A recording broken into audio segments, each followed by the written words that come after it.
Hey everyone, welcome to the Cast and Spear podcast. My name is John, and today we have one of my favorite Spearos in the world, Bret Whitman, back on the show. We are going to be talking about how you can get started spearfishing in one of the most magical places in the world, Baja, Mexico. Bret, welcome to the show. Thank you, John. I enjoy hanging out with you too, buddy. Awesome. So Bret and Bret actually took me to Baja for the first time along with our other buddy Matt, and we kind of went on an adventure. We didn't even know each other really at the time, and then we became really good friends. So there's a lot of things to prep if you want to go down to Baja, and Bret's one of the best people to talk about this because he's done a lot of the prep for our other trips. So Bret, what is the first thing that somebody should be thinking about if they're thinking about getting into spearfishing and going down to Baja? Well, I think we talked about this a couple times, like the golden rules, and one of it is like the bottom line is I don't drive at night in Mexico. It's an unnecessary risk, and eventually it'll bite you in the ass because you'll hit someone's cow or the roads. There's not much warning when the roads decides to turn 45-degree angle or whatever it is. So I try to travel down there, even if I know the road still because of the cattle at in the daytime. So that's my number one rule. And the other rule is I don't take anything in Mexico that I don't mind losing. And that includes women and children. And no, no, but I try to I try to be cognizant of what I'm taking down there and what our goal is going to be, what we're going to take, and what fish we're going to target. So yeah, I don't travel at night and I don't take anything with me. I don't want to feel comfortable leaving on the side of the road and just walking away from it, like my truck, to be How, honest with you. You know? Absolutely. So how about documentation? Do you guys need Mexican fishing licenses to go spearfishing down there? What do they need to bring ahead of time? Yeah, so a passport, number one, right? Passport, Mexican fishing license. I get a Mexican visa just to kind of cover yourself. And again, like numerous times we've been down there, I mean, I haven't been checked like at all, but I have friends that have been checked, and it's kind of a respect thing too. You're gonna abide by other people's rules when you go to their country, just like you would want them to abide by our rules if they're here, right? So yeah, get a passport because you're gonna need to come in and out. Get your visa, and then go ahead and get your fishing license, and you should be good to go. Now, if you want to take a step further and you plan to go down there more and more and more, you can be on the what is it? What the hell do I have? Oh, the frequent traveler, or You can yeah, get the the global global entry. entry and then make sure your car has Sentry, and then you get to bypass all the bad things of waiting in San Ysidro or any of that. Yeah, you can wait 10 minutes or 3 hours, and everybody in the car has to have it, and your car has to be registered in that system as well. So that is, if you're going often, like that is worth its weight in gold. And I think it's 100 and something dollars, like 110 bucks for 5 years. So yeah, I recommend doing that. Now, as far as spearfishing goes, really the biggest thing is depending on where you're going, like I said before, know what you're targeting and stick with it. And then also, one thing about Mexico, I think it's interesting is there's two kinds of thoughts, with Mexico where you're going on a trip. And one thought is you're going down there and loading up on fish because you don't plan to be back in a year, so you might get 300 pounds of fillets, whatever it is, and then basically you're going to the grocery store.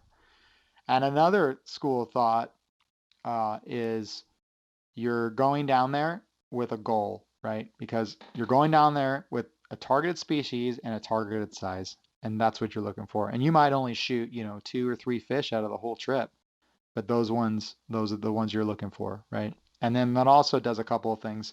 It keeps your area, special and allows for a healthy population. And, two, I think the local fishermen appreciate that much more, whether they say it or not. I think they appreciate it quite a bit. Yeah, I would echo that. I think when the first couple of times that we went down there, we kind of went Rambo mode, and it's just because it was new and novel. But then if you go there often, that kind of Rambo-ness fades away into more of the more targeted. I almost kind of have a thought process of every year I think about, man, I would love to bring home X pounds of grouper, X pounds of yellowtail, and then I kind of distribute that target quantity over number of trips. So it's okay if this time I didn't hit more than 2 fish because I was looking for a bigger one. It just means I got to go back, and it's more fun to go back anyways than necessarily bringing back the fish. Yeah, that's a good point, John. I mean, as far as like, I look at it as like it's just more of a chance to go back, like you're saying. The other thing is know where you're going because there's some places that don't like spearfishermen. They'll let you fish there all day long, but especially down in Baja Sur, but they don't want you to go down there and shoot their fish. They don't like that. So know where you're going and I would say like establish a relationship with your captain because with that, they'll take you to better spots, right? They'll have a more vested interest in seeing you be successful, just like anybody would if they actually like you and you are a returning, uh, I guess customer. So just be respectful and, tip everybody. You don't have to go crazy on the tip. Remember, it's Baja, so just tip them, you know, uh, however you want to tip them, but don't go too crazy because now you're messing up the whole bar for everybody else. I'll say that. But yeah, good. Baja's fun because you can have I think a higher end trip for lack of a better terms if you wanted to go stay at a resort down in Cabo and dive there, or you can be in the Wild West and like what we did, drive 14 hours. And so it's whatever you want it. And I think there's a ton of fish down there, more than most places. And it's cool to give back to the local community. Now, there are regulations, and this is something that isn't as talked about because a lot of people can go down there and, just shoot whatever, and not many people are going to get in trouble. But there are fish limits for spearfishing, and same with fishing, but make sure you check out the latest on the sites. But what about safety, Brett? I mean, like in theory, you're going into a country where you might not, if you get shot by your buddy or you need a tourniquet and you need to get somewhere within 3 hours, you're kind of screwed. What do you do about safety? So that's a good question. Satellite phone, if you have it, bring a satellite phone because you won't have cell phone service a lot of places you go. The other thing is a really kick-ass first aid kit with a tourniquet. And then the other thing about that is knowing how to use everything, right?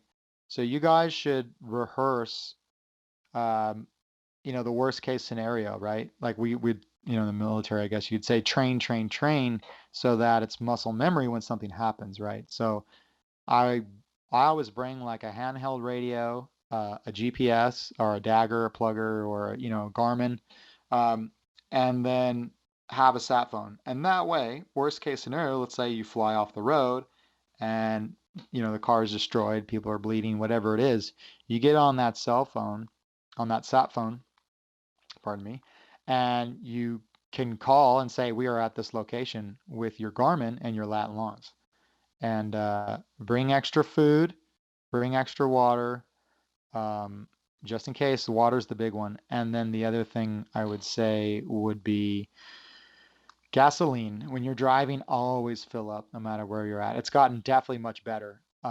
That being said, you don't want to, if you're in a gas guzzler, you don't want to be stuck in the middle of nowhere and run out of gas. That's not a good day.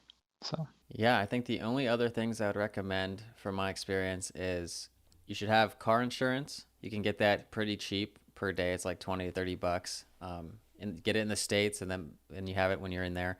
And then weapons aren't allowed in Mexico. And I just got one of my nice Gerber expensive folding knives taken away. Apparently that's not allowed over there. So if you're going to bring down like a pocket knife, when you go through military checkpoints, it's probably better to maybe keep it on yourself than leave it in your car dashboard.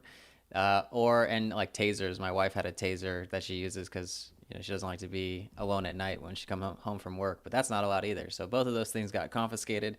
When you go through the military checkpoints, they will see gun handles from your spear guns. Don't say they're oh guns, yeah, say they're harpoons for fishing. And I think the last thing I would probably recommend would be know how to speak Spanish or have one person who knows just enough high school Spanish to get by. So you can yes. Google Translate does not work that well down there, and nobody has time for that. So just know the basics of like, hey, we're going from our spot here in LA to our destination, know how to say that and know how to say the opposite, and that you just have a little bit of fish. And I would probably say, Brett, what would you think about, like, if you are bringing back a decent quantity of fish, do you put it in 2 coolers, 1 cooler? Do you give fish to the person? Do you give them Coca-Cola? Yeah, I always get, okay, so funny. I see what you're getting at there. The Coca-Cola bit, the guards are and I guess the military checkpoints, they love Coca-Cola. So, I always offer, even if they don't take it, offer something. You're an ambassador to the U.S. anytime you go anywhere, and I've known this traveling through my regular job throughout the world. Be respectful, be overly nice. It will pay dividends to all of us. Offer Coca-Cola if they need anything, water, whatever it is. That's a big thing. And what was the other thing you said about? I'm gonna. Fish, Oh, like how you yeah, bring it fish. back. Okay, so the big thing with that is what we try to do is freeze the fish.